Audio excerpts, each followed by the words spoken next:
Jas merah, jangan sesekali melupakan sejarah. Sebuah ungkapan dari Bung Karno yang bukan sekedar semboyan, tetapi sebuah pengingat bahwa sejarah bukanlah sesuatu yang boleh kita abaikan.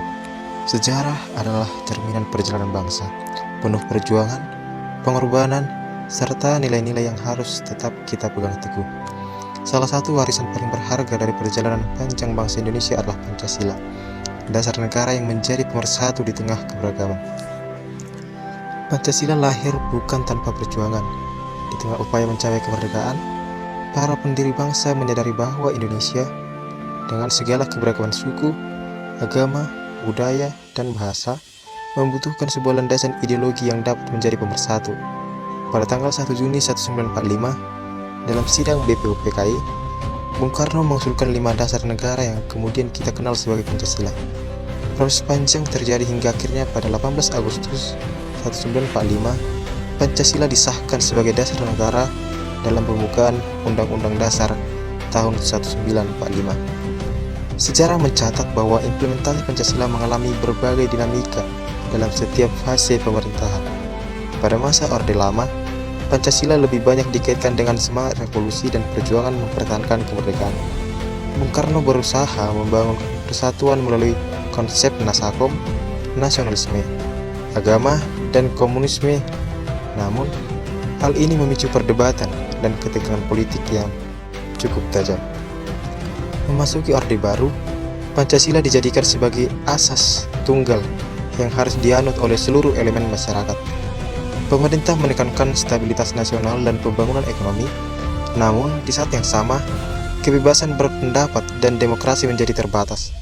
Pancasila seolah menjadi alat legitimasi bagi kekuasaan yang otoriter, yang akhirnya menimbulkan perlawanan rakyat dan melahirkan gerakan reformasi 1998. Reformasi membawa perubahan besar, termasuk dalam cara kita memahami dan mengamalkan Pancasila. Era demokrasi membuka ruang bagi kebebasan berpendapat dan ketertiban masyarakat dalam pemerintahan. Namun, tantangan baru pun muncul. Globalisasi dan kemajuan teknologi menghadirkan ancaman berupa disinformasi, radikalisme, serta pemecahan sosial yang dapat menggerus nilai-nilai Pancasila. Kita mulai melihat bagaimana media sosial seringkali menjadi alat penyebaran kebencian dan perpecahan, bukan sebagai sarana untuk memperkuat persatuan. Disinilah pentingnya kembali kepada esensi Pancasila. Nilai-nilai yang terkandung dalam Pancasila harus benar-benar diinternalisasi dalam kehidupan sehari-hari. Ketuhanan yang Maha Esa mengajarkan kita untuk selalu menjunjung tinggi nilai moral dan keadilan. Kemanusiaan yang adil dan beradab mengajarkan kita untuk selalu menghormati hak-hak sesama manusia.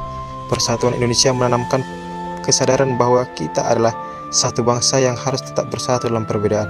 Kerakyatan yang dipimpin oleh hikmat kebijaksanaan dalam permusyawaratan perwakilan menegaskan pentingnya demokrasi dan musyawarah dalam menyelesaikan permasalahan.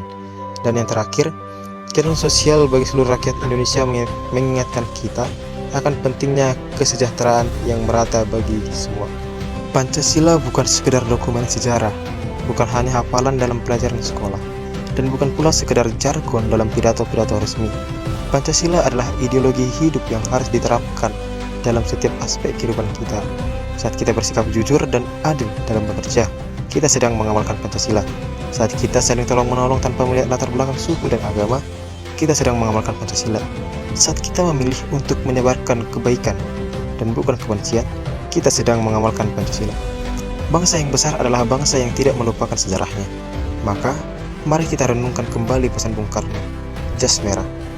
Jangan sesekali melupakan sejarah. Karena dari sejarah kita belajar, dari sejarah kita bertumbuh, dan dari sejarah kita merajut masa depan yang lebih baik. Mari kita jaga dan amalkan Pancasila demi Indonesia yang bersatu, adil, dan sejahtera. Pancasila bukan hanya kata-kata. Pancasila adalah